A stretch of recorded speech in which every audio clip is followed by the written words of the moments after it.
So, how did it go with self-compassion this week, I wonder?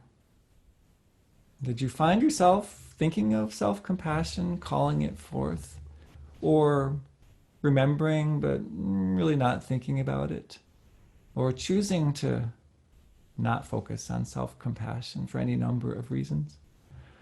I drew on it a lot this week.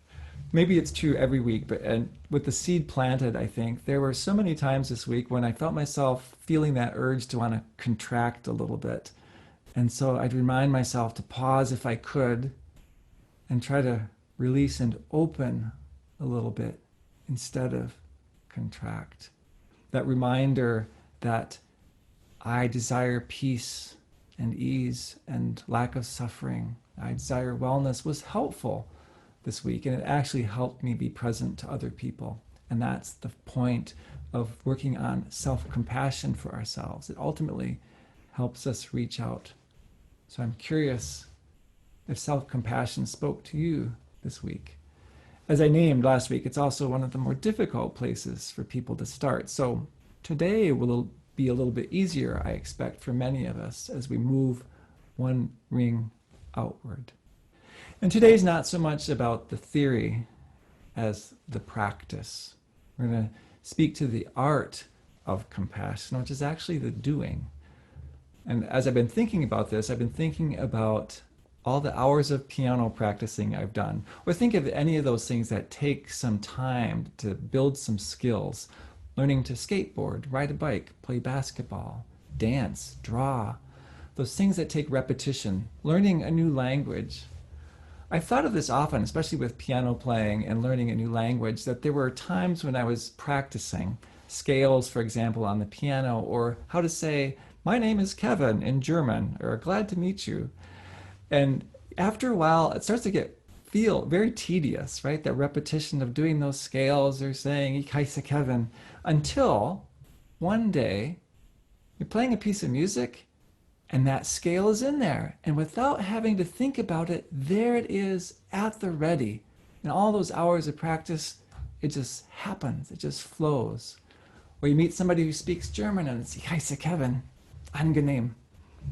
Ready at the ready. And so practicing compassion is very much about that, about putting in the practice, about the art of working on compassion, so that not only are we in a better place, and there are all kinds of studies that talk about the improvements for our well-being when we put ourselves in a place of compassion, but we're at the ready for when we need it. So let's head right in. Let's start at that easier place today. We're going to start with someone that you have in heart and mind, with whom you have a very warm relationship. And I love Thupten Jinpa's invitation here. He says, think of someone for whom you have uncomplicated affection. I love that wording. So I invite you to call to mind someone you love, about whom you feel very warm and kind. It's just the thought of them just warms your heart, and it's very positive. There might be people in your life who you love, but there's also some edges at the moment. Look for that uncomplicated affection that you hold. And it might be for a pet, might be a grandparent, might be a friend. So as we prepare, in a moment I'll ask you to call that person to mind. But here's the prep to feel out who that might be. And I'll invite us actually to get ready for that by breathing. I'm going to suggest breathing out first, just letting all the air out. And simply relaxing just to let it come back in with no effort. And all that air outward again. And simply letting air return. And one more time, all that air out. And the breath simply returning inward. And if you aren't there already, I invite you to put yourself in a physical position that allows you to feel comfortable, but also alert. Often helps to be somewhat upright, ready, attentive. And for a moment, just to pay attention to your breathing, to the out and in, the in and out of your breathing. It may help to count or just to notice how it feels.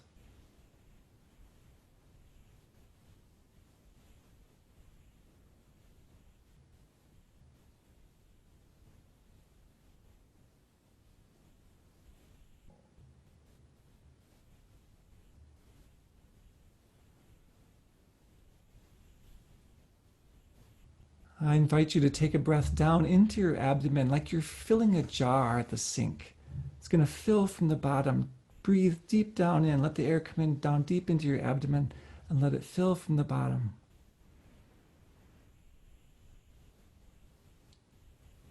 And then just let it release.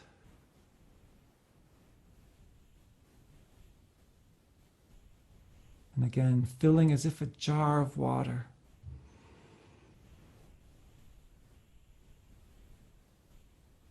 And releasing.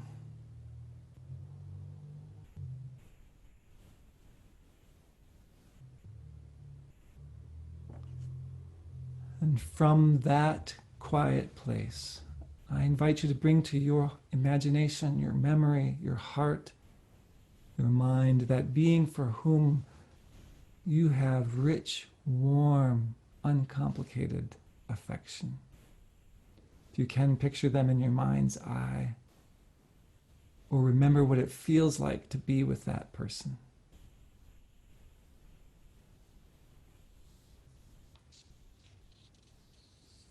Maybe there's a sound or a smell, a temperature you associate with that memory, the warmth you feel for that person. I invite you to notice what feelings you might have around the area of your heart in your body. What do you notice about what you feel in your body as you're with that person, about whom you feel so warm and loving?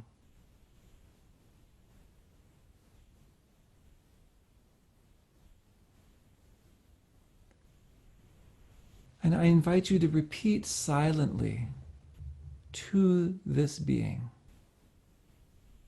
from your own heart to theirs. May you be happy. May you be free from suffering.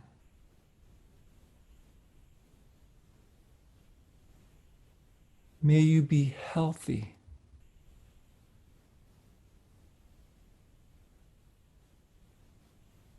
May you find peace and joy.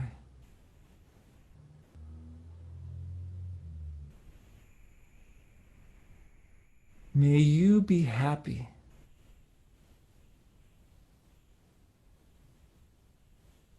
May you be free from suffering.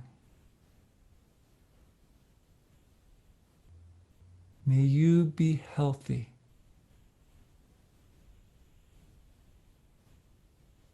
May you find peace and joy.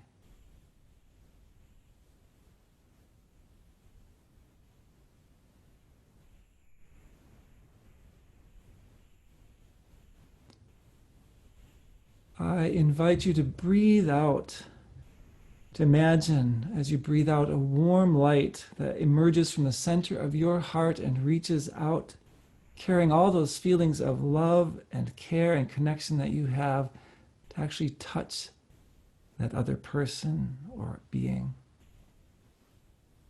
bringing peace and happiness to them from your heart.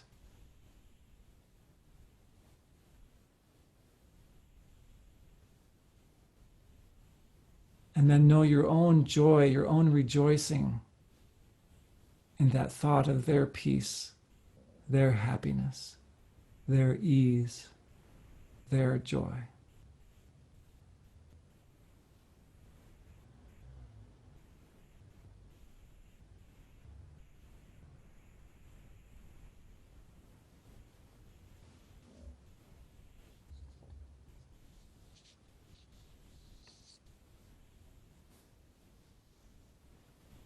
And from this place, let's move one ring outward.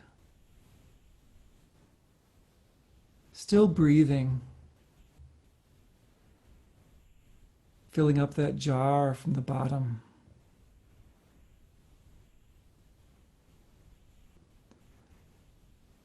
I invite you to call to your memory, to your mind and your heart, someone with whom you have a very neutral relationship. You don't feel especially strongly about them either way. Someone you encounter periodically, you know who they are, but don't really have any strong feelings of positiveness or negativeness. Might be a clerk at a business that you frequent, someone you see walking by, someone you don't know. We'll be looking at offering that person compassion. So here's one window into doing that, is to notice or imagine one thing, just one thing that you have in common with that person.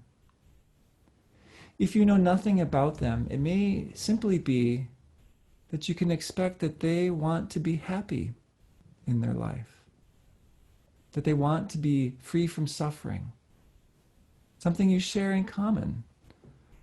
And even if it's something trivial, it actually makes a difference to find something you share in common. Maybe it's your haircut. Maybe it's the limp that that person has and you recognize a similar pain. So imagine that person about whom you feel neutral. Call them to mind and heart. See if you can find just one thing that you know or you can imagine you have in common. And then feel what it's like in this moment to be with that person in your memory, in your imagination.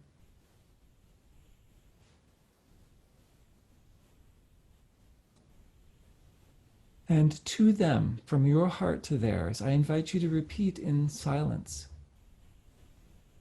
May you be happy.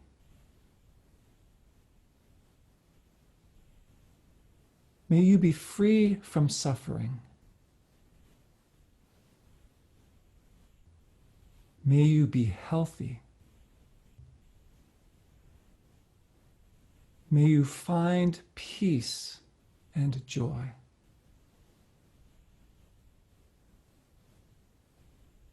May you be happy. May you be free from suffering. May you be healthy. May you find peace and joy.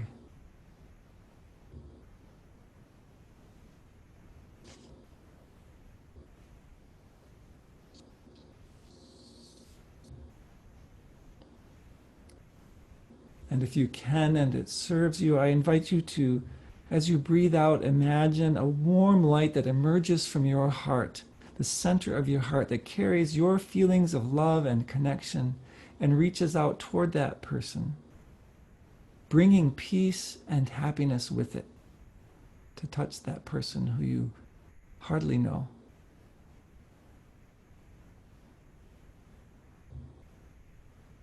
And if you can, to rejoice for a moment in the thought of their happiness, as little as you may know them.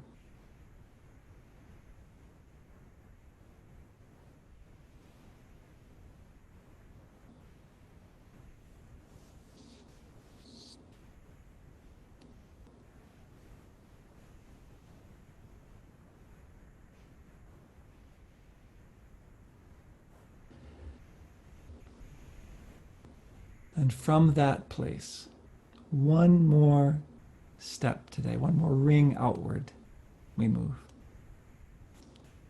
And yes, to a person who is a little more difficult. Now, not necessarily the person who's most difficult for you to imagine connecting with, but someone who presents a meaningful challenge for your compassion. somebody who's challenging your compassion enough, you think you might be able to expand a little bit, to open a little bit instead of contract. But it's been a challenge. See who comes to mind, who that might be. Who's tested your patience, your openness, your kindness, your ability to see them as a fellow human being. And here's the window to find, once again, one thing that you have in common. Whether it's through your imagination or something you know. That person who's a challenge for you. See if you can find one thing you hold in common. Maybe it's that you both desire to be healthy, to be happy. It's a common thing you share. Maybe it's something else that you know. Underneath this is an understanding that we all have very universal human needs for love, for affection, for being seen, for being included, for safety. What varies is the strategies we use to meet those needs. What varies is how we try to meet those needs for ourselves. The needs are common. Where we butt heads, where we have such difficulty, is when the way people try to meet those needs is so different from ours, maybe even opposite or antithetical to ours. So for the window, find the thing you have in common with this person. One thing, however simple, however trivial it might seem. And let that be the starting place. So hold that person in mind and heart. Imagine the feeling of being with that person. And see if from your heart you can, with openness, with honesty, with breathing, say in silence, may you be happy. May you be free from suffering. May you be healthy. May you find peace and joy.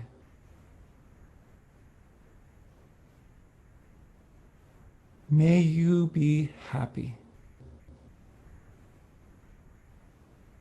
May you be free from suffering. May you be healthy.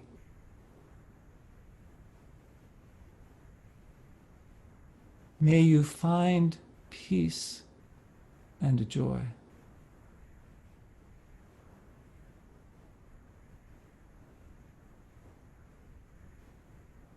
And if you can find it, to imagine that warm light as you breathe out, emerging from the center of your heart and extending, reaching out toward that person, carrying desire for peace and happiness and health with it.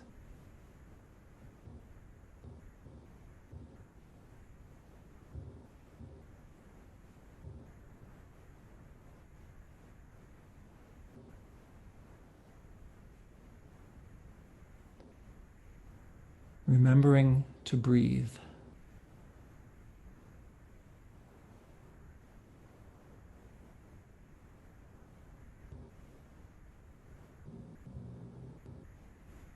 Can you rejoice in the thought of their well-being, their happiness?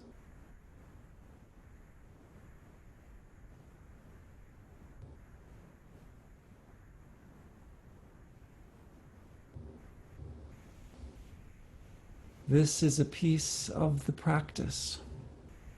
I expect you've heard that notion that it takes 10,000 hours of practice to gain a new and demanding skill. I'm working on my own practice. I will invite you, all of us, to practice this week, to find time every day if we can, for that series. Starting with someone we feel warmly about, moving to someone about whom we feel neutral, moving to someone with whom we feel some challenge. So we can build those patterns, those skills, cultivate them so they'll be at the ready when we need them. Thupten Jinpa calls that idea of finding that commonality a just like me piece. How can we find a way to understand someone being just like us in some way? Not always. Differences are important. What's the one spot of commonality that allows us to extend our compassion? I've been getting stuck lately. I told you I've been swearing at the news stories. I was starting to alienate people in my mind and heart, really otherizing and demonizing people, and it was pulling me out of alignment with my heart and with my values. And this focus on compassion has helped me focus on more of the practice and bringing that back in line with my heart and my values, including the self-compassion. You might find it easiest to do this series of compassion for others, or maybe the person about whom you feel warmly, and then bring it to yourself ultimately too. I invite you into that practice this week. And as a tool, we'll share this with the mailing list too. And maybe Allison can share it via the chat if that's possible. We're going to send out and make available to you, and you could simply draw this on a piece of paper, a series of concentric hearts. We're going to invite you to use that to make a physical representation of some of what we're talking about.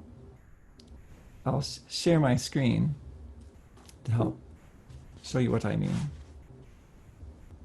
This is the doing part. So I invite you into the practice of compassion this week.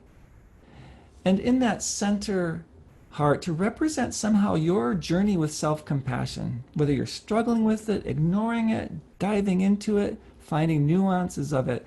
You might write words, you might draw, you might doodle, you might color it. Allison and Olivia did some samples for us, some possibilities, just to get your ideas started. So that center is how you feel about how you're working with, how you're cultivating self-compassion. Even if you're resisting it, I invite you to put that in that center heart. So from the practice of last week or from where you are now, and then this week, after cultivating compassion for these 3 layers, I invite you to add that to the second heart. Starting with that warm connection and what words, what images, what colors, what doodling, what patterns might represent that for you. Into the neutral part, that experience of compassion for a neutral person. See if you can carry that up and around to compassion for the challenging person. And what would your experience of doing that, seeking to do that, look like if you put it in visual form? I invite you to do this at home, and toward the end of our time looking at compassion, we'll invite you to share those if you're willing, to see what our journeys with compassion are looking like. Throughout this process, throughout this journey, may you be happy. May you be free from suffering. May you be healthy. In the midst of it all, may you find peace and joy. So may it be.